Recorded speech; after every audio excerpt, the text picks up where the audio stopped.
मोठी गोष्ट ही असते आपल्या जीवनातली, की आपण कुठल्या लोकांच्या संपर्कात येतो, आपण कुठे शिकतो, कुणाकडून शिकतो, त्याचा खूप मोठा इम्पॅक्ट आपल्यावर पडतो. तर माझं सुद्धा तसंच झालं. मी जेव्हा शंकर नेत्रालयाला ॲडमिशन घेतलं माझ्या पोस्ट ग्रॅज्युएशनसाठी, doctor SSB chief of Shankar Nethralaya, who has founded Shankar Nethralaya in Chennai. त्यांनी इतक्या म्हणजे सायन्स तर शिकवलंच त्यांनी, पण बाकीच्या ज्या ह्युमन क्वालिटीज त्यांनी इनकल्केट केल्या आहेत तिथल्या स्टाफमध्ये, तिथल्या स्टुडंट्समध्ये, त्या मला शेअर कराव्याशा वाटत का. फॉर एक्झाम्पल, इलेक्ट्रिसिटी वेस्टेज नाही झालं पाहिजे किंवा पेपर वेस्टेज नाही झालं पाहिजे. म्हणजे पूर्ण हॉस्पिटलमध्ये ठिकठिकाणी वन साइडेड पेपर, म्हणजे जे प्रिंट केल्यानंतर वेस्ट होतात, किंवा पेशंटचे डिस्चार्ज कार्ड आहेत जे चुकले, किंवा काही पण जिथे आपल्याला तो पेपर यूज करता येईल, एक साइड चांगली आहे किंवा अर्धा पेपर चांगला आहे, अशा पेपरचा पुढे कसा वापर केला पाहिजे हे आम्ही तिथे शिकलो. म्हणजे जसं की आता मी माझ्या हॉस्पिटलमध्ये पण हा असा वेस्ट पेपरचा बंच नेहमी जवळ ठेवते. जेव्हाही मला काही रफ वर्क करायचंय, काही लिस्ट करायची आहे किंवा पेशंटला काही समजावून सांगायचंय, तर मी ह्याच पेपरचा वापर करते.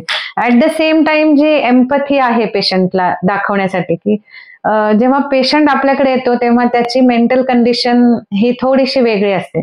तर अशा वेळेला आपली ड्रेसिंग स्टाईल, किंवा आपण समजा आता कुठल्या फंक्शन मध्ये गेलोय आणि आपण मेहंदी लावून बसलो क्लिनिकमध्ये, तर ती मॅच होत नाही.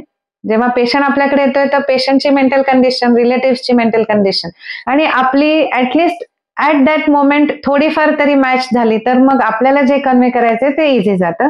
ऍट द सेम टाइम आपण एम्पथाइज करणं खूप सोपं जातं पेशंट बरोबर.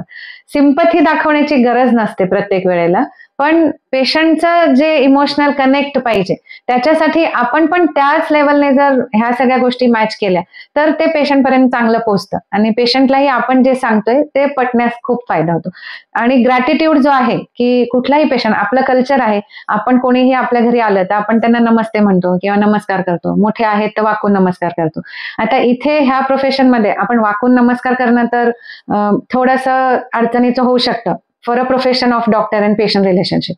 पण त्या ठिकाणी मग कसा वे आउट राहील, तर ऍटलिस्ट तुम्ही हात जोडून पेशंटला थँक्यू म्हणा, बाय म्हणा, किंवा पुन्हा 8 दिवसांनी या. आपण जेव्हा पेशंटला सांगतोय की फॉलोअपला यायचंय, तेव्हा पेशंटला पण जर आपण सिमिलर ग्रॅटिट्यूड दाखवला, तर डेफिनेटली त्या सगळ्या गोष्टी आम्ही शंकर नेत्रालयमध्ये शिकलो.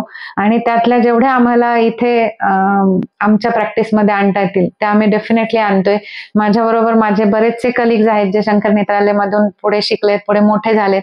ते कितीही मोठे झाले तरी त्यांच्यामध्ये पण ह्या क्वालिटीज आपल्याला लक्षात येतील. एवढ्या सिव्हिअरिटीने त्यांनी ते शिकवलेले, म्हणजे एवढा इन्फ्लुएन्स होता त्यांचा एसएन मध्ये. तर I really thank Shankar Nethralaya for all this.